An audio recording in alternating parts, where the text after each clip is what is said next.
KZFinance presents 3-Minute Earnings.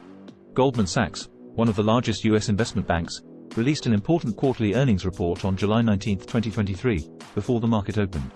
Is Goldman Sachs a buy or sell after its earnings release? Here are my top 5 positive and negative takeaways from the earnings call.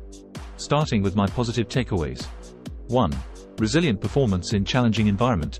Goldman Sachs reported a relatively solid performance despite challenging market conditions. The company's diversified business lines, especially in investment banking, showed resilience. 2. Capital position and strategy.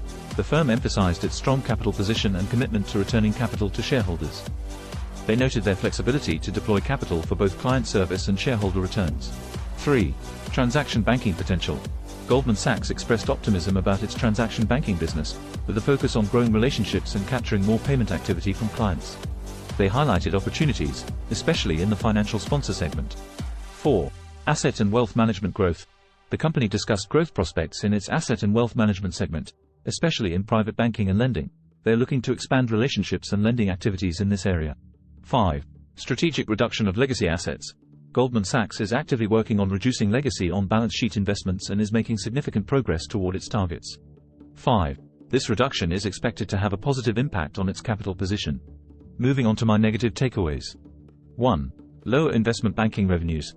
The investment banking division's performance was notably lower compared to the previous year due to a lack of commodities-based financing activity. This could continue to affect revenue in this segment. 2. Consumer loan portfolios. Concerns were raised about the impact of consumer loan portfolios, including the sale of Marcus loans and GreenSky loans, on the company's annual DFAST/CCAR results. 2. These activities might affect regulatory capital requirements. 3. Market environment uncertainty. The executives acknowledged the uncertainty in the market environment, making it challenging to predict the timing and magnitude of recovery in certain business lines, especially investment banking. 4. Consumer net charge-off ratio. The net charge-off ratio for consumer platforms, particularly for credit cards, raised concerns as it exceeded 6%. While they anticipate improvement, it's an area to watch closely. 5. Dependence on investment banking. While Goldman Sachs emphasized the potential for growth in other segments, there was a significant reliance on investment banking for revenue generation. A sustained downturn in this sector could continue to affect overall profitability.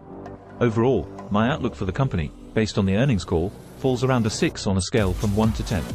The call highlighted positive aspects, such as resilience in a challenging environment, capital strength, and growth potential in certain segments. These positives were offset by negative factors like lower investment banking revenues and uncertainty in the market environment. While the company's diverse business lines provide stability, the challenges in certain sectors temper the overall outlook. Subscribe to KZFinance below, and watch your money grow. Don't forget to thumbs up, share, or leave a comment if this video helped you.